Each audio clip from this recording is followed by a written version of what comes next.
मनुष्य जब पहली बार अपने जीवन को देखता है तो उसे लगता है कि बहुत कुछ है, फिर भी कुछ नहीं है। सब कुछ होते हुए भी भीतर एक खालीपन रहता है, जैसे किसी ने दीपक जला तो दिया हो पर तेल डालना भूल गया हो।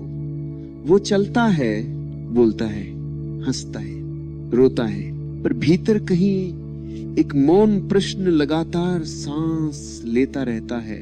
कुछ अधूरा है। यह अधूरापन किसी वस्तु से नहीं भरता, किसी संबंध से नहीं मिटता, किसी उपलब्धि से शांत नहीं होता। यह अधूरापन ही मनुष्य की सबसे बड़ी कृपा है, क्योंकि यही उसे भीतर की ओर मोड़ने लगता है। मनुष्य प्रायः बाहर की ओर देखता है। वह सोचता है कि जो चाहिए वह कहीं दूर है। वो मंदिरों में खोजता है, पर्वतों पर खोजता है, ग्रंथों में खोजता है। वह शब्दों में उलझता है, विधियों में उलझता है, पर भीतर उतरने से डरता है। भीतर उतरना सरल है, पर साहस मांगता है। बाहर जाना कठिन लगता है, पर आदत बन चुकी है। भीतर जाना सरल होते हुए भी कठिन जान पड़ता है, क्योंकि भीतर अहंकार गलता है, पहचान टूटती है और मनुष्य वैसा नहीं रह पाता जैसा वह स्वयं को समझता रहा है। विष्णु को जब समझना हो तो उन्हें किसी आकृति में मत बांधना। विष्णु किसी मूर्ति का नाम नहीं, किसी आकाश का नाम नहीं। विष्णु उस चेतना का नाम है जो जीवन को थामे हुए है, जो टूटने नहीं देती, जो अराजकता में भी संतुलन खोज लेती है। जब मनुष्य गिरने लगता है तब जो उसे संभाल ले वही विष्णु है। जब विचार उग्र हो जाते हैं तब जो उन्हें शांत कर दे वही विष्णु है। यह कोई बाहर बैठा हुआ देव नहीं, यह भीतर बहती हुई धारा है। वरदान शब्द सुनते ही मनुष्य की आंखों में चमक आ जाती है। उसे लगता है कि वरदान कुछ पाने का नाम है। धन, यश, सुरक्षा, दीर्घायु। पर सच्चा वरदान कुछ पाने का नहीं, बहुत कुछ छूट जाने का नाम है।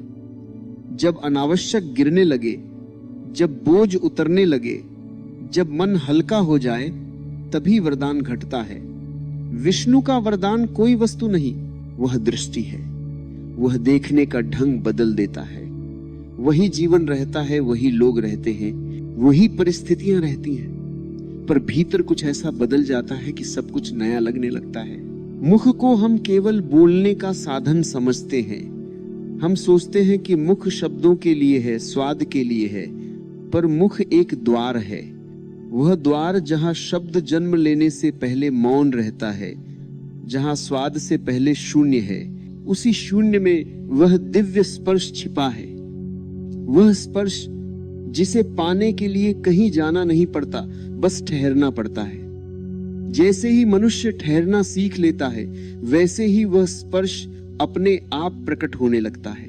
मनुष्य बोलता बहुत है, सुनता बहुत कम है, और जब सुनता भी है तो बाहर को सुनता है। भीतर की आवाज को सुनने के लिए उसे मौन चाहिए। वह मौन डराता है। मौन में कोई सहारा नहीं होता, वहां कोई पहचान नहीं होती, वहां केवल होना होता है।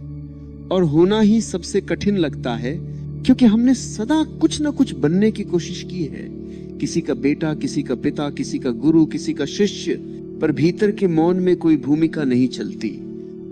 वहां केवल शुद्ध उपस्थिति रहती है। जब यह उपस्थिति गहरी होने लगती है, तब एक अजीब सी घटना घटती है। मुख के भीतर जहां सामान्यतः हम ध्यान नहीं देते, वहां एक कोमल सा अनुभव होने लगता है। कोई रोशनी नहीं दिखती, कोई आवाज नहीं आती, कोई चमत्कार नहीं होता। बस ऐसा लगता है जैसे किसी ने भीतर से छू लिया हो। वह स्पर्श बाहर से नहीं आता, वह कहीं ऊपर से नहीं उतरता, वह तो सदा से वहां था। बस हम देखने की जगह देखने में व्यस्त थे। इस स्पर्श में कोई उत्तेजना नहीं, कोई उन्माद नहीं, इसमें गहरी शांति है। जैसे लंबे समय से रुका हुआ कोई गीत अचानक बिना शब्दों के बजने लगे, मन धीरे धीरे शांत होने लगता है। विचार आते हैं पर टिकते नहीं, भावनाएं उठती हैं पर पकड़ नहीं पाती। मनुष्य पहली बार अनुभव करता है कि वह विचार नहीं है, वह भावना नहीं है, वह उनसे पहले भी है और उनके बाद भी रहेगा। गुरु और शिष्य का संबंध भी यही घटता है। कोई कहता नहीं कि मैं गुरु हूं, कोई कहता नहीं कि मैं शिष्य हूं, बस एक उपस्थिति दूसरी उपस्थिति से मिल जाती है। जैसे दो दीपक पास आ जाएं और उनकी रोशनी एक दूसरे में घुल जाए। वहां ना आदेश होता है ना अपेक्षा, केवल एक तरंग होती है जो दूसरे को उसकी ही गहराई की याद दिला देती है। विष्णु का वरदान इसी याद का नाम है। यह याद कि तुम वह नहीं हो जो तुमने खुद को समझा है। तुम उससे कहीं अधिक हो और उससे कहीं सरल हो। जब यह याद उतरती है तब जीवन में कोई बड़ा परिवर्तन बाहर दिखाई नहीं देता, पर भीतर एक क्रांति घट चुकी होती है।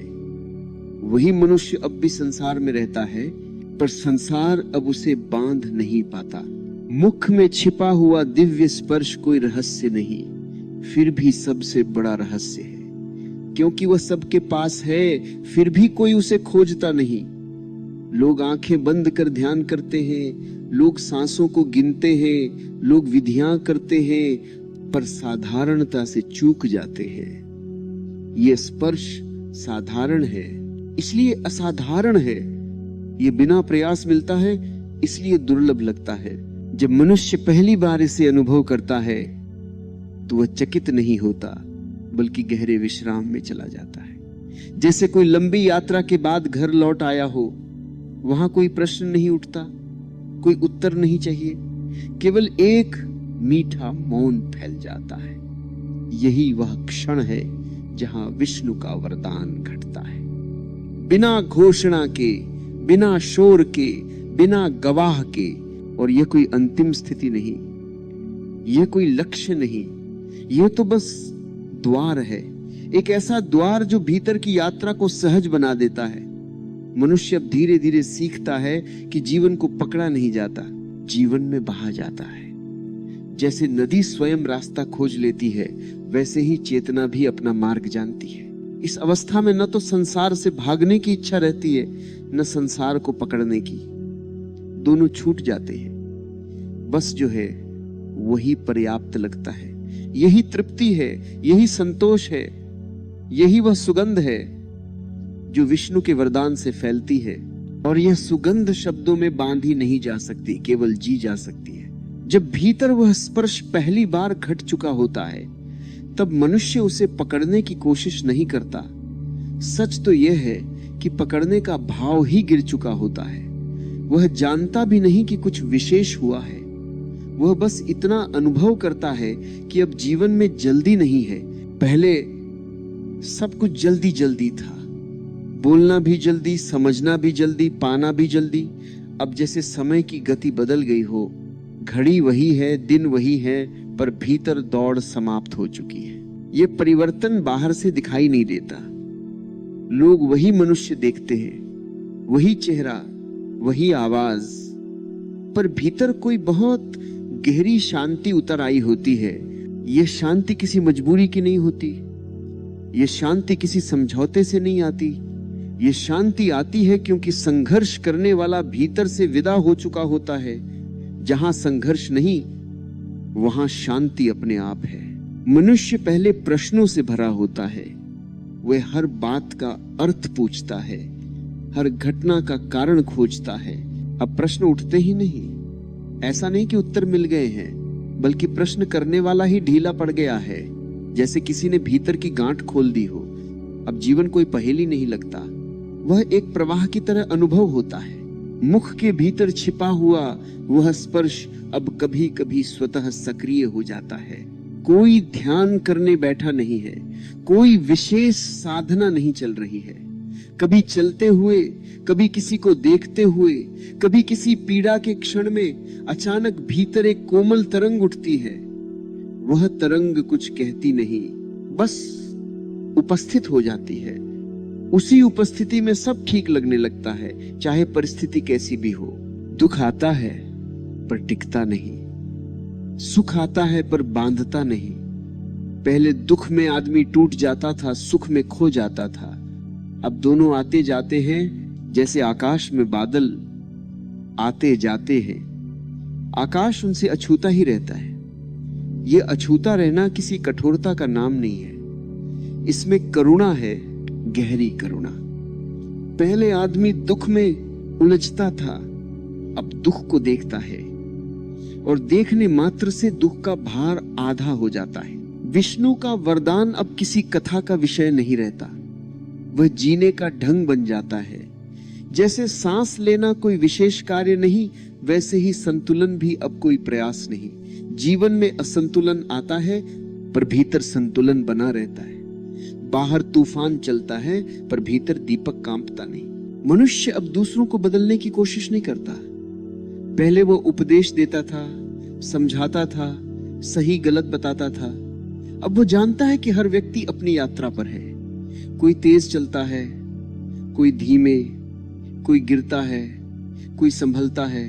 अब किसी को ठीक करने का बोझ नहीं रहता, केवल समझ रहती है। और यह समझ ही सबसे बड़ी सहायता है। अहंकार पहले भी था, पर अब उसका केंद्र ढीला पड़ चुका होता है। वो कभी कभी उठता है, बोलता है, दावा करता है, पर भीतर कोई उसे गंभीरता से नहीं लेता, जैसे कोई पुराना परिचित आ गया हो, जिसे तुम पहचानते हो पर जिसके साथ अब बहस नहीं करते। अहंकार आता है और चला जाता है, अब वह मालिक नहीं रहा। इच्छाएं भी उठती है, यह समझना भूल मत करना कि इच्छाएं समाप्त हो जाती हैं। इच्छाएं उठती हैं पर अब वे आदेश नहीं देती। पहले इच्छा कहती थी और मनुष्य भागता था, अब इच्छा आती है, मनुष्य देखता है, मुस्कुरा देता है। कभी वह पूरी हो जाती है, कभी नहीं होती। दोनों स्थितियां समान लगती हैं। भय भी आता है क्योंकि शरीर जीवित है, मन है, परिस्थितियां हैं, पर भय का जहर भीतर नहीं उतरता। पहले भय भविष्य में ले जाता था, अब भय आता है और वर्तमान में ही विलीन हो जाता है, क्योंकि वर्तमान में भय टिक नहीं सकता। वर्तमान में केवल जीवन है। इस अवस्था में साधारण क्षण असाधारण हो जाते हैं। पेड़ पहले भी हरे थे, पर अब उनकी हरियाली भीतर उतर जाती है। आकाश पहले भी फैला था, पर अब उसकी व्यापकता अपने भीतर महसूस होने लगती है। किसी की आंखों में देखो तो वहां केवल चेहरा नहीं दिखता, वहां एक पूरी कहानी धड़कती हुई प्रतीत होती है। करुणा अपने आप बहने लगती है। यह करुणा किसी नीति से नहीं आती। यह करुणा इसलिए आती है क्योंकि अब अपने और दूसरे के बीच की दीवार पतली हो गई है। दूसरे का दुख अपना सा लगता है, पर उसमें डूबते नहीं। यही संतुलन है, यही विष्णु की ऊर्जा है, न जुड़ना न कटना। गुरु की आवश्यकता अब वैसी नहीं रहती जैसी पहले थी।